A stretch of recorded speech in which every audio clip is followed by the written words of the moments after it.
Ladies and gentlemen, welcome to Zoomtopia.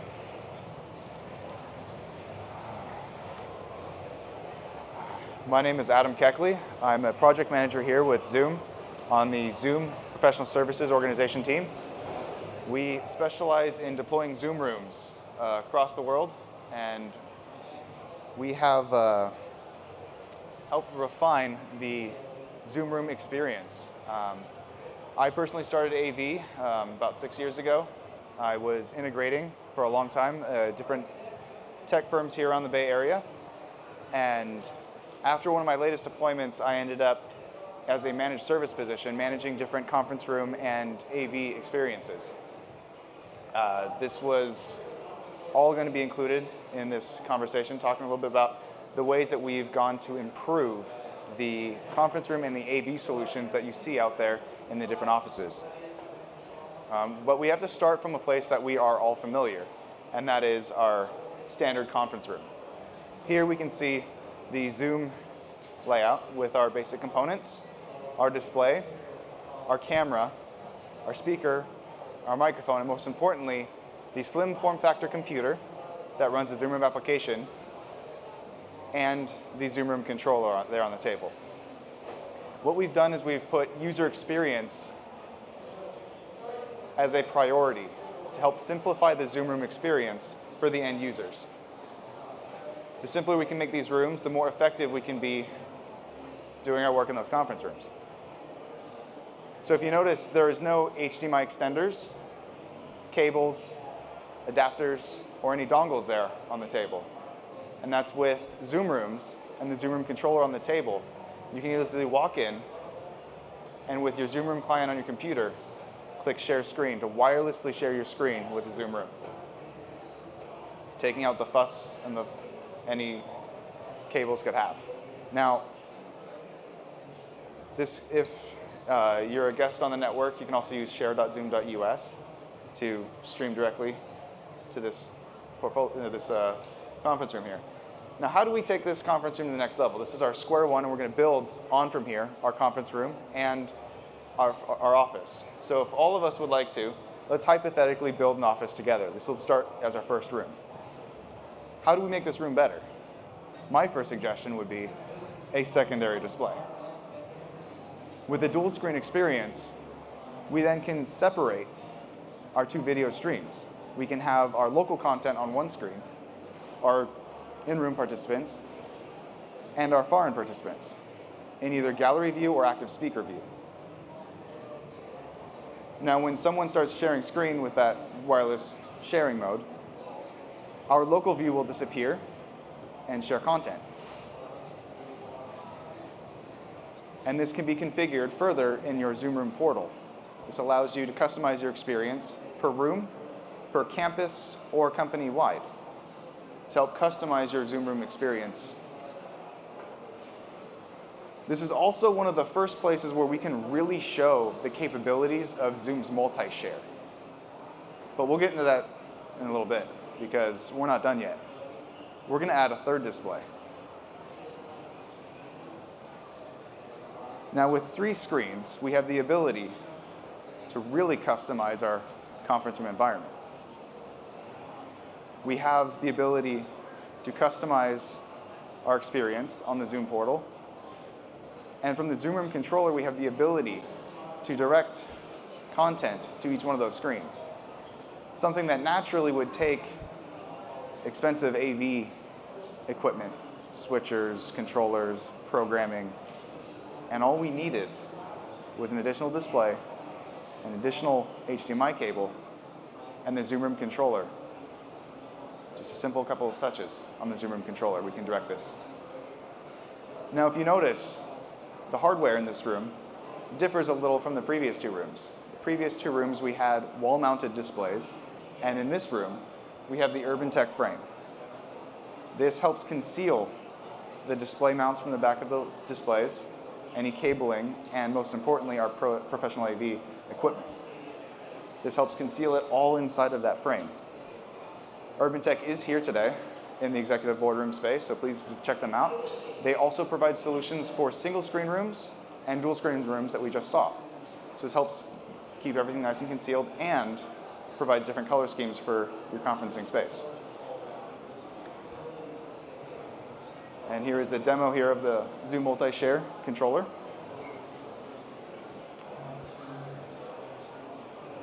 Now that we've upgraded, say, 3 of these conference rooms, let's take a look at a way that we can optimize our spaces, is with the scheduling display. Now, personally, having been a managed service technician previously, I was put in charge of managing video conferencing suites, scheduling displays, and digital signage. These are generally all 3 different third-party applications. With the scheduling display, with Zoom Rooms, this equipment is exactly the same, almost exactly the same as your Zoom Room controller. This is a tablet and a tablet mount that we can mount to the door frame with a PoE adapter to run just off of a Cat6 signal. When you log into your Zoom Room account and your Zoom Room, you'll see a prompt that allows you to select, is this a Zoom Room controller or a Zoom Room scheduler? When we click Zoom Room Scheduler, it will automatically load your Zoom Room's calendar, all the upcoming meetings, and show whether or not the meeting room is open. Green means the room is available, and red obviously means that it's very busy. We've all been in the situation where we've been trying to walk through the office on a personal call and scan for a room that's open or a room that we could jump into to have a chat, get some work done in the loud open office space that's becoming more and more common today. This allows us to easily walk through the hall and see what's available. This helps optimize our Zoom rooms within our office. From here, we took it one step further. We decided those weekly sync meetings that aren't always being booked or taken in those conference rooms, they're taking up space and they're wasting those conference rooms. So now we have the check-in feature enabled on your Zoom scheduler. This allows you to check in either from the Zoom Room scheduler or the Zoom Room controller. You can check into your meeting and say, hey, I'm here. On the Zoom Room portal, you can set a time period that will time out the room. If someone does not check into their meeting during that time period, the Zoom scheduler will remove that meeting from the schedule and open that room up to the rest of the office, allowing that room to be used. Now, one additional feature that is just been released with the Zoom scheduler is the Find a Room feature. So now here in the upper right-hand corner of the Zoom scheduler, you can now click, you actually click the reserve button first, I'm sorry. Click the reserve button in the upper right-hand corner, you can click Find a Room. It'll actually display your floor plan with the other available rooms so that you can actually find a conference room quickly so that you can have your ad hoc meeting, you can have a quick scheduled meeting on the fly.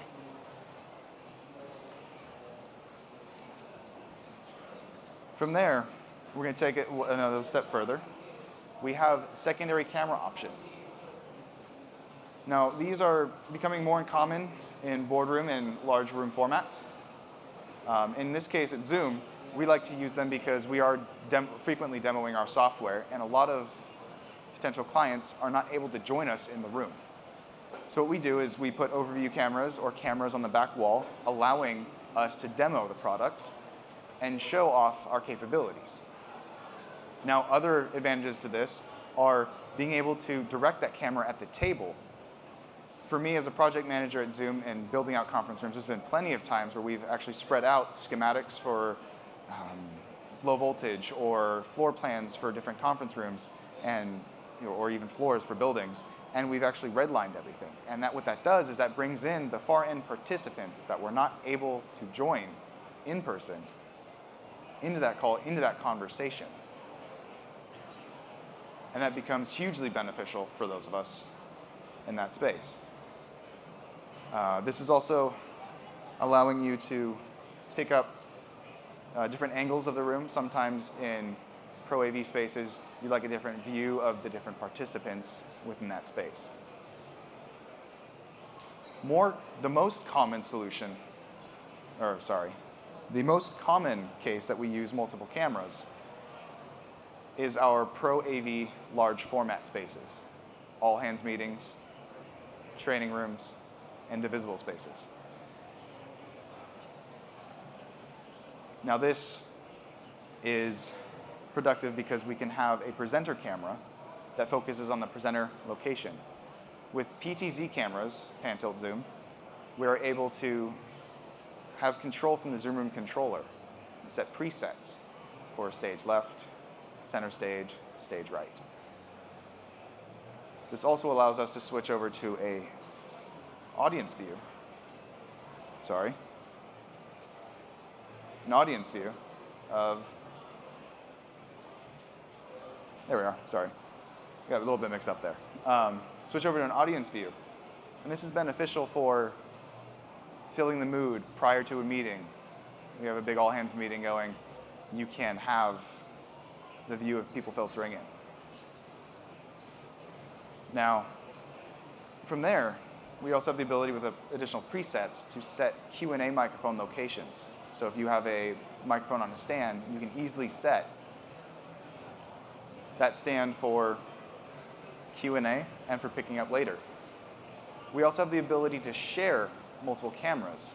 So you can then click share screen on your Zoom Room controller and share that secondary camera as if you're sharing screen, so that this way the far end participants can see both the presenter and the Q&A at the same time. Now, all of this with Zoom Rooms is capable with a low cost of entry. With our single, dual, and triple room displays, we have a Zoom slim form factor computer behind the displays that is not restricted by inputs. It's not restricted by a certain cable type. We just need a slim form factor computer with multiple video outputs, additional displays, and the cabling necessary to connect those displays. What that does is that keeps the cost of your Zoom Room down, but the functionality high.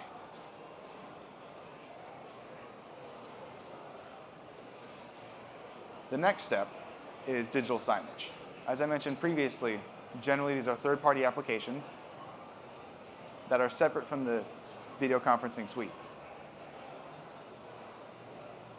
We wanted, as Zoom, to bring all of these features together so that we could control them from one platform, the Zoom Room platform, the Zoom Room portal. What this does is this allows you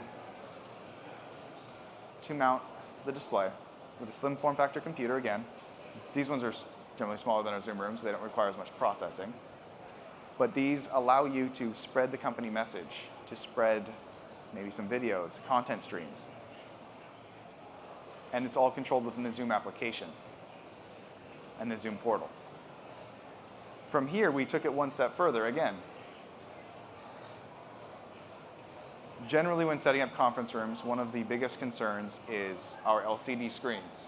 Our LED screens is screen burn-in, and the risk that we have of running an image nonstop. And for a long time, we were setting screensavers to protect the image on those displays.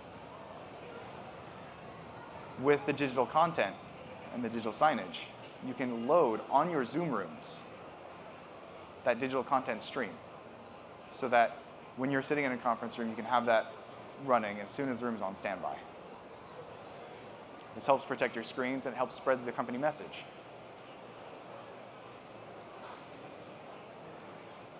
Now we get to the Zoom Whiteboard feature.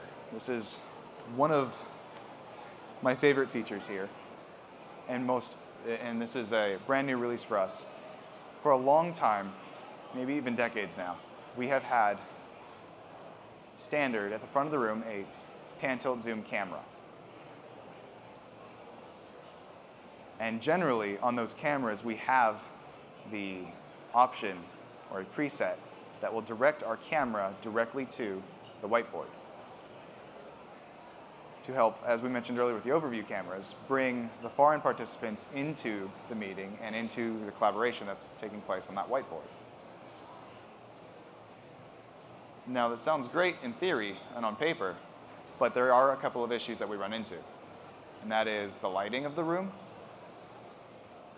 whether there's an active window, the reflection of the whiteboard, even down to the color of the marker that's being used. So how do we fix that? How do we solve for that?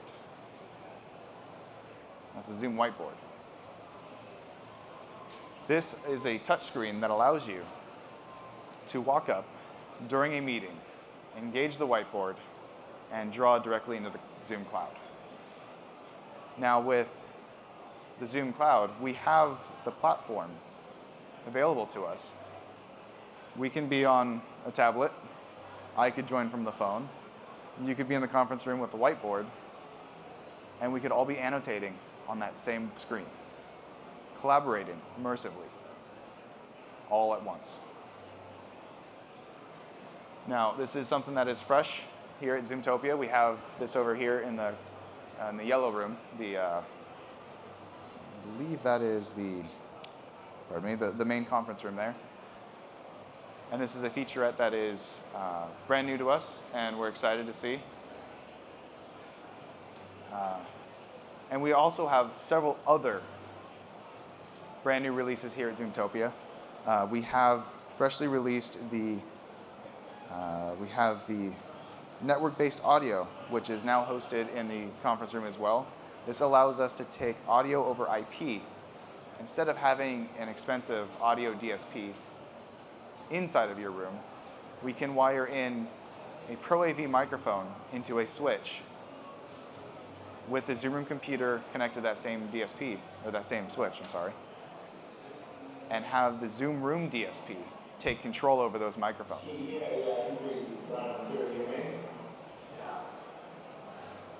Sorry. I hope someone's on that call. I just hope someone's on that Zoom call there. But we've got the ability now to control those microphones with the Zoom DSP, and that is using the Dante audio network. We also have the network-based control. This is the external control, and this is able to be seen in all three of our rooms, the executive conference room, the broadcast studio, and the conference room.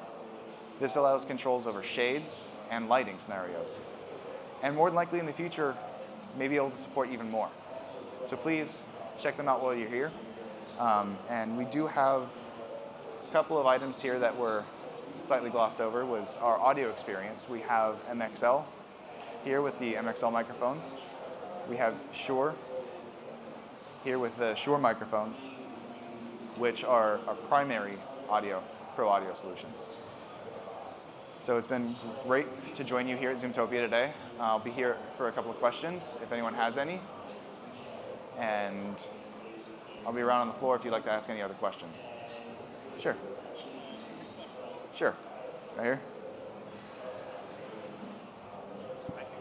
3 questions. Yeah. One is, when you start to annotate using Zoom Room, let's say on a PowerPoint, can you create a quick way to save that annotation? So whoever, let's say we're going over a PowerPoint deck and you're my manager and you say, okay, you're annotating on my PowerPoint, say you move this here and there. Right now I have to take a very quick screenshot to capture the annotation. Can Zoom Room or Zoom, capture that, save it automatically before I go on to the next slide? I do know that our touch screens have the ability to save, to save any annotations. So like our D10 units, our Avery units, we have the ability to save an email to yourself. I actually would have to look into that, so I'll have to talk with you offline afterwards. Second question is, you're saying that Zoom Room can control any IP-based devices like microphones and lighting and shades. Is it in the future, or is it now? Right now, actually, in those 3 conference rooms, we actually have lighting control and shade control. Beyond that, I'd actually have to talk with our design team to. Yes, it will have to be IP based. Right.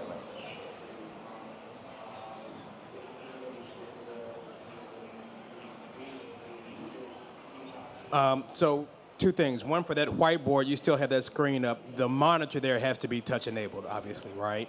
Yes. Okay. So the monitor. Just so that was clear to people. And thank you for requesting for clarification there. This monitor is a touchscreen display.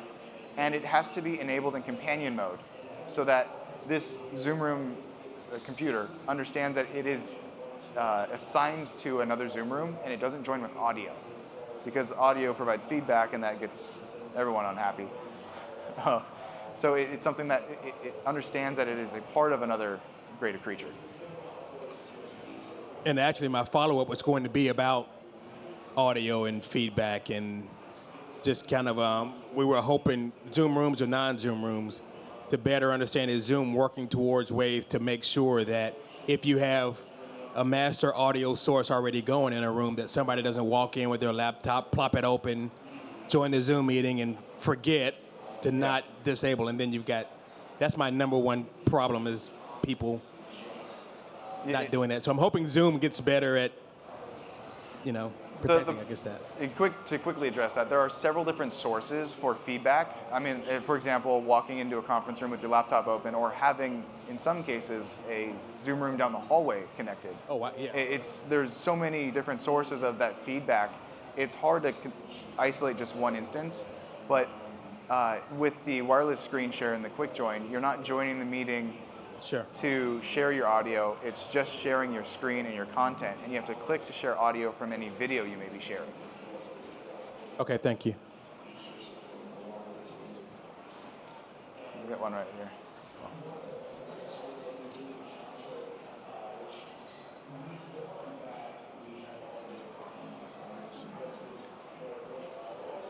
When you're talking about a portal that is in charge of the Zoom rooms, or a portal that you can use as an admin, is that the same thing as a dashboard, or are those two different things? Yeah, it is the Zoom admin dashboard or the Zoom portal. We kind of use those terms interchangeably. I'm sorry if that was confusing to any extent.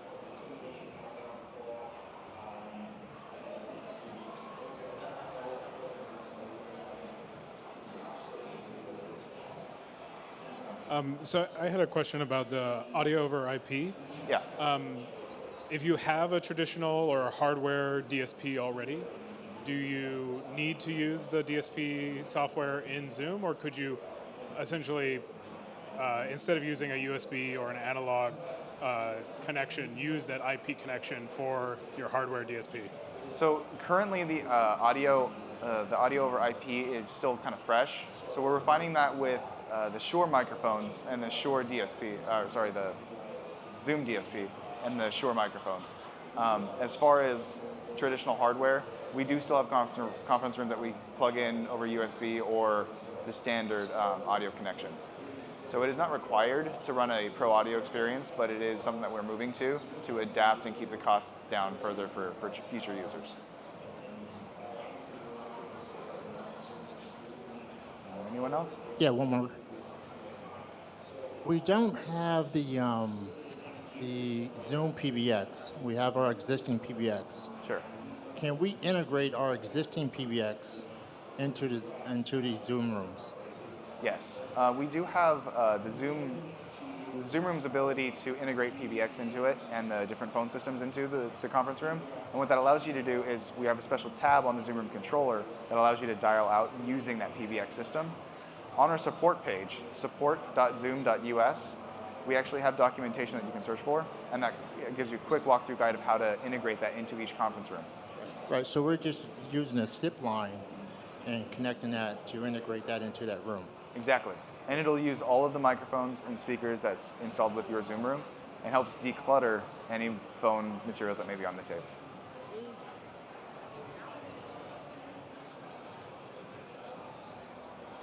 How programmable is Zoom Room controller? Like, if I want, let's say I'm starting a Zoom meeting, can I set it so it automatically closes the shades? Is this something on the roadmap, or? This is, at least the native control is something that's kind of new to Zoom Rooms. I don't know if we have presets set for when a meeting is started, but I do know it's something that can quickly be adjusted per the user's preferences.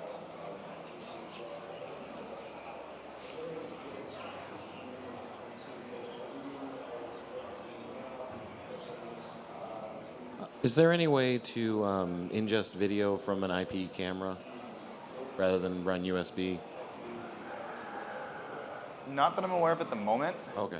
I do know it's something that we've looked at in the past. That might be in the future roadmap. Cool. I can't speak to that.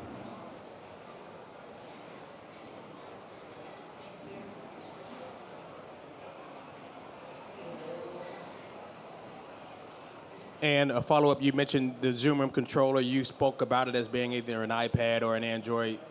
Now with the proliferation of these kits or bundles, right, I'm no longer buying that separate device. I'm just using the Logitech touchpad or whatever it comes with these kits. So I assume that controller is sufficient to provide the functions you described here, right? Yeah, the reason why I kept vague about and I just called it the Zoom Room controller is because there are cases where we've installed Sure. the iPad controller, we've installed an Android controller, the Logitech Tap, some of these neat systems that have just been released. The Zoom Room controller is capable, as its purpose is to host that software. So it could be any of the above. Okay. Thank you.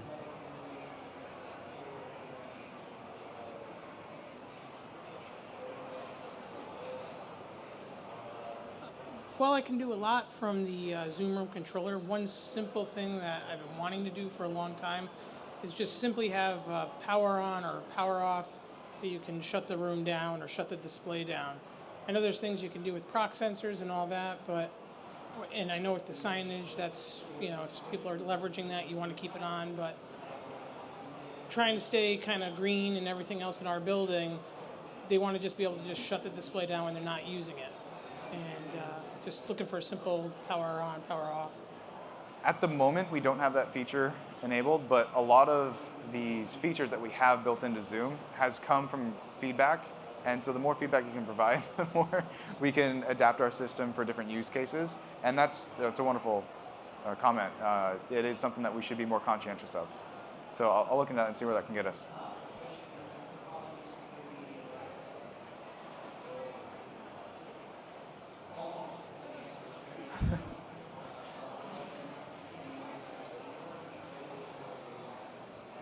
So talking about making our Zoom rooms better, what about interoperability? So, if I have all these Zoom rooms, I want to make it easy, make it seamless, but they're maybe having a meeting that someone outside of the company is hosting, whether it's a Teams meeting or something else. Anything I can do there? Recommendations, make it better. One more time, I couldn't hear that last part. Oh, just something we can do to make it easier for people in our Zoom rooms to connect to a non-Zoom meeting. Unfortunately, I don't know too much about the interoperability. We do have a lot of documentation on our support site about that, and I'm sure I can find someone here that can speak more to that. Okay, then different question. Sure thing. So the ability to sign in that you've checked into your meeting, you were saying that earlier. I've seen that on the Crestron room view panels before.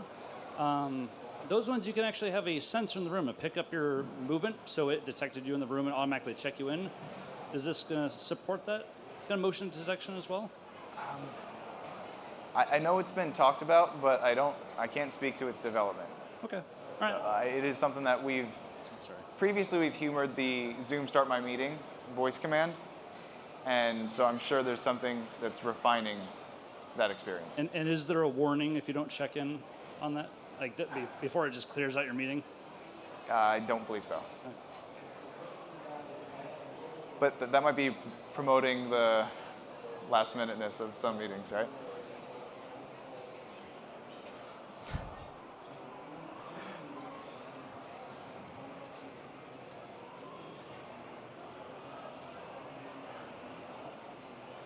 Just a question about moderator controls. In an event where, say, you'd have one person that wants to be the dedicated presenter, are there any options or tools available to ensure that someone doesn't, overwrite or try to share over top? Someone coughs, kind of thing. Is there moderator controls for a specific presenter? Not that I'm aware of. It's something that I'll definitely look into. Maybe we can chat afterwards. Sure.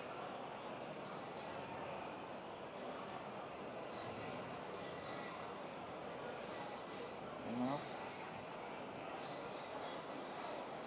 All right, thank you, everyone. Good question? One more.